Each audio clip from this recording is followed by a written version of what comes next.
સાંભળો સાંભળો સાંભળો વિકાસનો મેસેજ આવ્યો. શું વાત છે વિકાસ? વોટ્સઅપની ઘરે પેલો દીકરો જન્મ્યો, એનું નામ હતું લાલો. લાલાની ઘરે પેલો દીકરો જન્મ્યો ને એનું નામ ભૂરો. ભૂરાને ઘરે જે દીકરો જન્મ્યો ને એનું નામ બકો. અને બકાની ઘરે જે દીકરો જન્મ્યો ને એનું નામ કવિ. અને કવિના ઘરે જે દીકરો જન્મ્યો ને એનું નામ છે વિકાસ. વિકાસ વિકાસે તો ખરી કર્યો. અરે આ વિકાસનો મેસેજ મારી પર પણ છે. શું વાત છે? હા, અત્યારે સૂત્રોના જણાવ્યા અનુસાર વિકાસ અત્યારે ટોપ ગિયરમાં ચાલી રહ્યો છે. વિકાસ ગાંડો નહીં પણ રઘવાયો થયો છે. અરે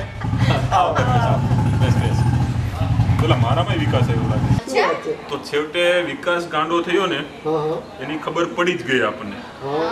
વિકાસને સોનુ જોડે લગ્ન કરવા હતા પણ સોનુને વિકાસ પર ભરોસો નહીં કે વિકાસ ગાંડો થયો છે. શું થયું તને ભાઈ? શરમ આવી જોઈએ, શરમ તમને લોકોને. કેમ? એક નિવૃત્ત થવાની ઉંમરે 66 વર્ષનો વ્યક્તિ યુવાનોને શરમાવે તેવી સ્ફૂર્તિથી પોતાના કોઈ પણ અંગત કે પારિવારિક સ્વાર્થ વગર આ દેશની શકલ બદલવા માટે 18 કલાક મહેનત કરે છે. અને તમે લોકો આ વિકાસ ગાંડો થયા છે એના નામે વોટ્સઅપમાં 8 કલાક સમય બગાડો છો. શરમ આવી જોઈએ તમને લોકોને, શરમ. અરે તમે કંઈ ન કરો ને તો કંઈ નહીં, પણ જે થઈ રહ્યું છે ને એની અંદર સાથ આપો ને તો પણ એક દેશ સેવા જ છે. સમજ્યા?